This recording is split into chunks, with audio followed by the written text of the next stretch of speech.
Doctor صاحب سوال یہ پوچھا گیا ہے کہ اگر کوئی آدمی بچہ پالتا ہے اور اس کے والدین کا پتہ نہیں ہے، کوئی ایسا بچہ مل گیا جس کے ماں باپ کا پتہ نہیں ہے، تو کیا اس کی ولدیت کی جگہ پہ اپنا نام لکھ سکتا ہے؟ اور اسی طرح کیا وہ وراثت میں حقدار ہوگا یا نہیں ہوگا؟ الحمدللہ والصلاة والسلام علی رسول اللہ، اما بعد۔ ابتدائی اسلام میں کئی لوگ ایسے تھے جو کسی کے بیٹے کو اپنا بیٹا بنا لیا کرتے تھے اور پھر اسے اپنی ولدیت دیا کرتے تھے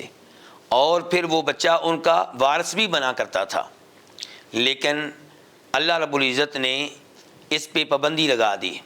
اور ارشاد فرمایا سورہ احزاب میں، وَمَا جَعَلَ أَدْعِيَاءَكُمْ أَبْنَاءَكُمْ ذَلِكُمْ قَوْلُكُمْ بِأَفْوَاهِكُمْ وَاللَّهُ يَقُولُ الْحَقَّ وَهُوَ يَهْدِي السَّبِيلَ، کہ تمہارے منہ بولے بیٹے تمہارے بیٹے نہیں ہیں، یہ تمہارے منہ کی باتیں ہیں، حقیقت سے ان کا کوئی تعلق نہیں ہے۔ اللہ حق بات کہتا ہے اور درست بات کی طرف رہنمائی کرتا ہے،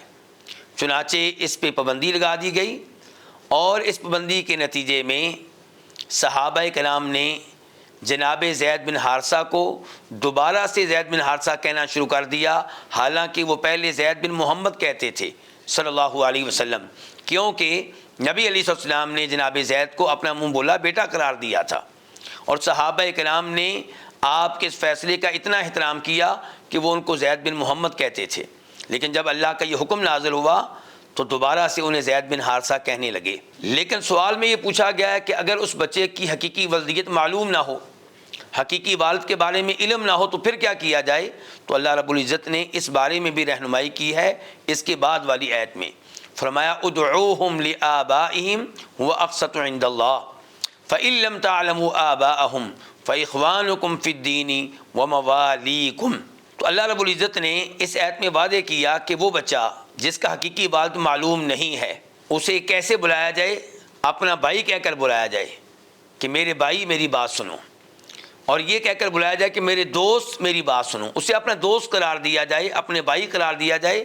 اسے اپنا بیٹا قرار نہ دیا جائے۔ البتہ موجودہ زمانے میں چونکہ ولدیت کے خانے میں کچھ نہ کچھ لکھنا پڑتا ہے، اگر آپ شناختی کارڈ بنواتے ہیں، آئی ڈی کارڈ بناتے ہیں، تو آپ کو ولدیت کے خانے میں کچھ نہ کچھ لکھنا پڑے گا۔ تو کیا کیا جائے؟ وہاں پہ اگر حقیقی باپ کا نام معلوم نہیں ہے تو عبداللہ لکھا جا سکتا ہے، کیونکہ اس بچے کا جو بھی باپ ہوگا وہ عبداللہ اللہ کا بندہ ہوگا، تو وہاں پہ عبداللہ لکھا جا سکتا ہے اور اس انداز سے کام چلایا جا سکتا ہے۔ ورنہ اگر حکومت کی طرف سے یہ سہولت میسر ہو کہ ولدیت اگر معلوم نہیں ہے تو سرپرست کا نام لکھ دیا جائے، تو پھر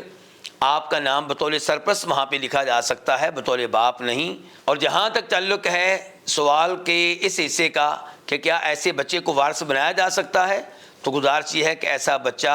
قطعاً وارث نہیں بنے گا، کیونکہ وہ اس آدمی کا بیٹا نہیں ہے، لیکن جو اس کی تربیت کر رہا ہے،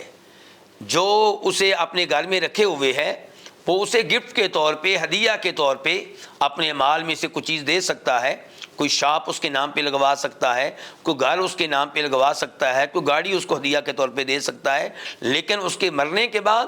اس کے فوت ہونے کے بعد اس کا وہ وارث بنے، ایسا نہیں ہوگا۔ البتہ فوت ہونے سے پہلے اس کے حق میں وصیت کی جا سکتی ہے، لیکن یہ وصیت ٹوٹل مال کے 1/3 یا اس سے کم میں ہوگی، اس سے زیادہ میں نہیں ہوگی۔ واللہ تعالی اعلم۔